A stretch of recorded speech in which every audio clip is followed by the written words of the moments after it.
Hi குட்டீஸ், இன்னைக்கு நம்ம சேனலில் பார்க்க போகிறது நரியின் தந்திர கதை. வாங்க குட்டீஸ், உங்களுக்கு கதை சொல்லவா? கதைன்னா எல்லாத்துக்கும் ரொம்ப பிடிக்கும்ல. வாங்க. ஒரு அடர்ந்த காடு இருந்துச்சான். அந்த காட்டில் சிங்கம், கரடி, குரங்கு மற்றும் நரின்னு நிறைய விலங்குகள் இருந்துதான். இந்த கூட்டத்துக்கெல்லாம் தலைவர் யாரு?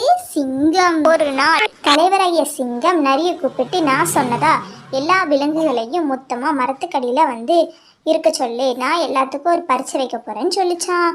நரி சரி ஐயான்னு சொல்லிட்டு விலங்குகளிடம் போய் தலைவர் சொன்னதை சொல்லிச்சான். எல்லா விலங்குகளும் பயந்து போய் இருந்துதான். எல்லா விலங்குகளும் தலைவர் சொல்படி மரத்துக்கடியில் இருந்தாங்களாம். அப்போ முதல்ல ஒரு கரடியை கூப்பிட்டு, கரடி, நீ என்னுடைய உடம்புல என்ன வாசனை வருதுன்னு முகர்ந்து பார்த்து சொல்லுன்னு சொல்லிச்சான். அதுவும் பக்கத்தில் போய் மூந்து பார்த்துட்டு, தலைவரே, உங்கள் உடம்புல மோசமான வாசனை வருகிறதுன்னு சொல்லிட்டான். உடனே சிங்கத்துக்கு கோவம் சிங்கம் அந்த கரடியை வேகமாக ஒரு அறை விட்டுட்டான். கீழே விழுந்துட்டான் கரடி. உடனே அதுக்கப்புறம் குரங்கே, நீ வா, நீ நான் சரியா பார்த்து சொல்லுவ, வா அப்படின்னு சொல்லி கூப்பிட்டுச்சான். குரங்கு கரடியை பார்த்து பயந்துக்கிட்டே வந்துச்சான். வந்ததும் சிங்கம் பக்கத்தில் சிங்கத்தோட உடம்ப மோந்து பார்த்துச்சான். தலைவரே, உங்களுடைய உடம்புல நல்ல ரோஜாப்பூ வாசமாக இருக்கு அப்படின்னு சொல்லிச்சான். உடனே பொய்யா சொல்கிற குரங்கே அப்படின்னு சொல்லிட்டு ஒரு அடி கொடுத்துட்டான்.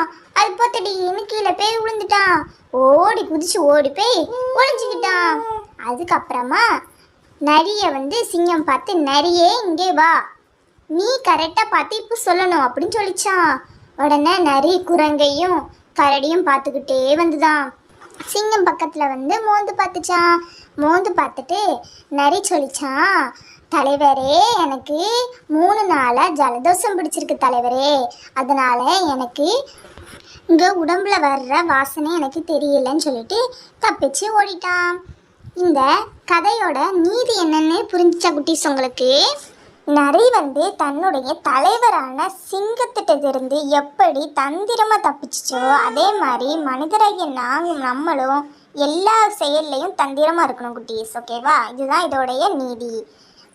ஓகே குட்டீஸ், அடுத்த வீடியோவில் பார்க்கலாம். அடுத்த கதையை உங்களுக்கு நான் அடுத்த சொல்கிறேன். சரியா? நம்ம சேனலை மறக்காமல் லைக் பண்ணி ஷேர் பண்ணி சப்ஸ்கிரைப் பண்ணிடுங்க குட்டீஸ். இந்த கதை பிடிச்சிருந்துச்சுன்னா ஒரு லைக் போட்டுருங்க. ஓகேவா? உங்கள் ஃப்ரெண்ட்ஸ்க்கும் ஷேர் பண்ணுங்கள். பாய். அடுத்த வீடியோவில் பார்க்கலாம்.